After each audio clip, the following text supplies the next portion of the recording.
dirais, comme pas mal de projets, c'est un peu parti sur un coin de table. Ça, c'était avec mon frère. Et l'idée, c'était de se dire, il y a plein de vignerons qui ont des super produits. Les consommateurs veulent pouvoir acheter ces bons produits, mais aujourd'hui, c'est extrêmement compliqué. C'est un marché qui n'est pas fluide. Les grappes, c'est la place de marché communautaire dédiée au vin.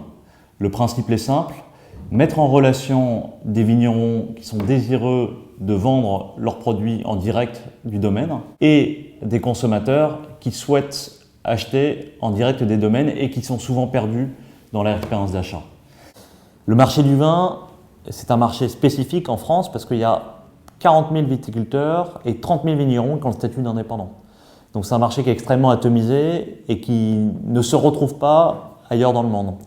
Donc quand on est français, il nous a fallu trouver la bonne manière de répondre aux spécificités de ce marché. On a travaillé sur le concept au fur et à mesure et on s'est aperçu que le pur ou le simple achat en direct ne suffisait pas, il fallait apporter une dimension supplémentaire, la valorisation du vigneron.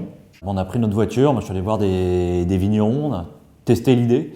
Ils sont conscients que quelque chose va se passer sur Internet, donc ils se disent qu'il faut y être présent, tout en étant assez circonspect ou sceptique tant que le projet, on va dire, n'a pas pris forme. Donc on est retourné travailler pour vraiment sortir une première version du site.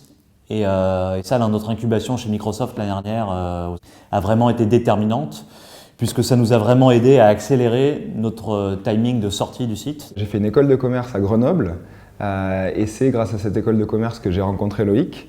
Lui, il était au tout début de la réflexion sur le projet Les Grappes. On a travaillé ensemble, on a bien accroché. Aujourd'hui, je suis en charge de la partie marketing et vente.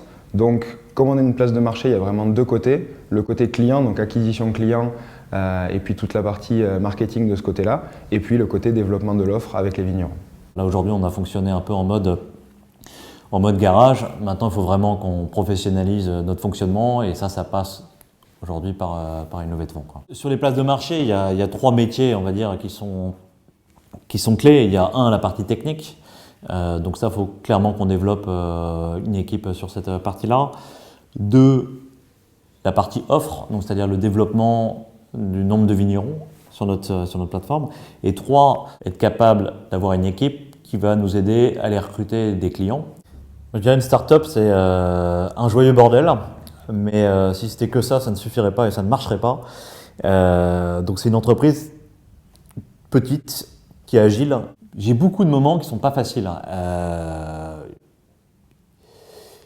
Parce que je pense que quand on est entrepreneur, on est souvent confronté à des doutes.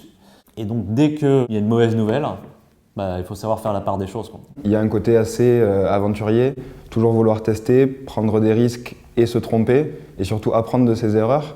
On ne peut pas monter un projet quand on est seul, on ne peut pas monter un projet quand on n'est pas entouré. Les proches sont vraiment très présents.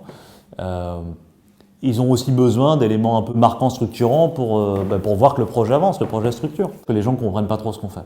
Ils ne sont pas conscients des difficultés que représente une création d'entreprise et de tous les problèmes que ça engendre.